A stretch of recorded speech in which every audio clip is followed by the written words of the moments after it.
Did you know there was a slave Bible in the 1800s that cut out key parts of Scripture, especially the ones that could inspire hope, equality, rebellion? I'm talking about a real printed book used in the British Caribbean, a Bible edited for enslaved people, not a different translation, a different selection. Whole sections were removed. Why? The editors wanted a Bible that taught obedience and discouraged resistance. Here's the shocking part. Famous freedom stories were missing. The Exodus narrative, Moses confronting Pharaoh, "Let my people go," largely gone. Passages about liberation, justice, the dignity of all people, many were trimmed away. What stayed in? Verses that could be read to enforce submission. Lines about servants obeying masters, calls to be patient in suffering. Those survived the cut. Imagine hearing scripture every week, but only the parts someone else decided were safe for you to hear. This wasn't just religious editing, it was political strategy. The slave Bible was a tool. It framed faith as compliance, not courage. By stripping out messages that might spark solidarity or uprising, it aimed to keep the plantation system stable.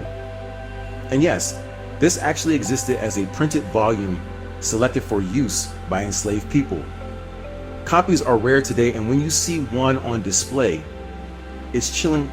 A Bible that tells a carefully curated story. Museums that show it now use it as a conversation starter. Visitors walk in expecting a relic. They walk out asking big questions. Who gets to decide which stories are told? What happens when sacred texts are edited to serve power? Scholars push back against the narrative that enslaved people only absorbed this message. They point out, even without access to the full text, many found ways to reclaim scripture. Spiritual secret gatherings, interpretations rooted in dignity and freedom. The counter-narrative is resilience. So what's the takeaway?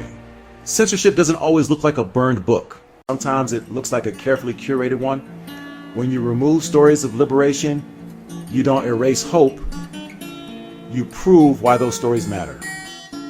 The Slave Bible is a stark reminder: context matters, selection matters, and power often hides in what's left out. If this surprised you, don't stop here. Look up the original sources. Read the passages that were missing. Ask why they were powerful enough to cut.